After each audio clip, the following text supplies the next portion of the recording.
Hey, welcome to Lesson 1 of the course. Let's begin with the parts of an ATS resume. ATS resume.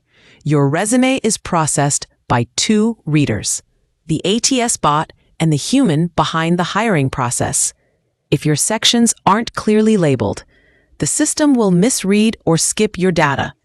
That means you'll never make it to the hiring manager.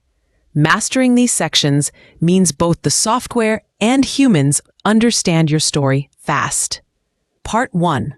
Header. Contact information. Let's start from the top. Your name, email, phone number. Clear and bold. Optional extras like location, city, country, or a LinkedIn link work. Just keep it short. Don't hide it in headers or footers. Remember, this is the first thing the ATS reads and the recruiter sees.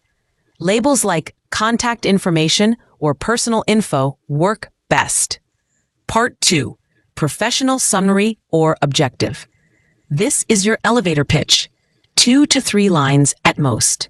Briefly highlight who you are, your top skill set, and what you bring to the table. It helps both the ATS and the human see your value fast.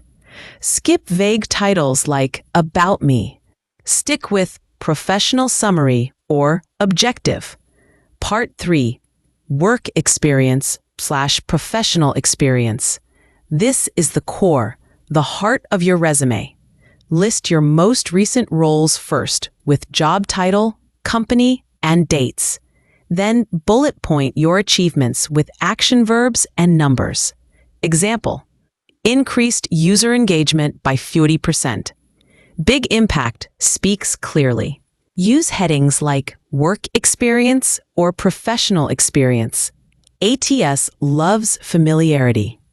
Part 4. Skills section. Skill lists are gold for ATS bots. Split them between technical and soft skills if your list is long.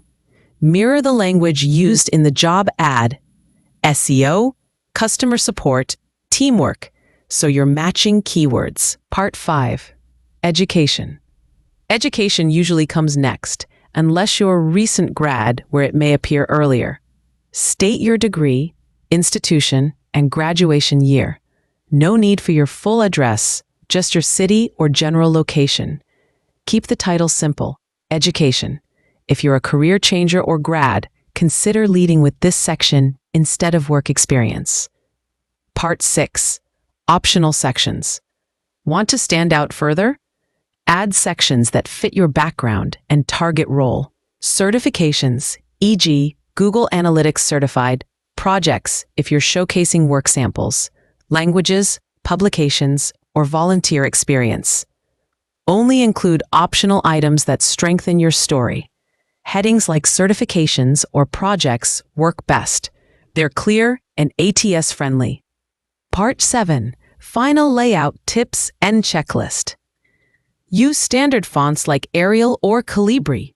Easy on ATS and reading. Stick to single columns. No tables or text boxes. ATS can skip content hidden visually. Use consistent formatting. Headings bolded or slightly bigger so they pop. Keep your order logical.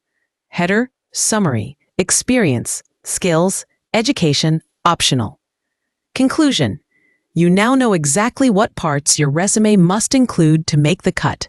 Header, summary, experience, skills, education, and any optional extras that boost your case.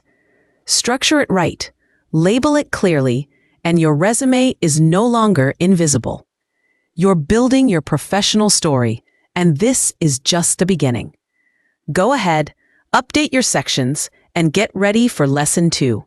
Reminder, you've just nailed the parts of an ATS-ready resume.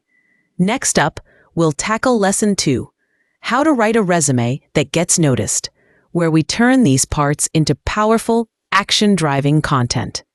You don't want to miss it. Subscribe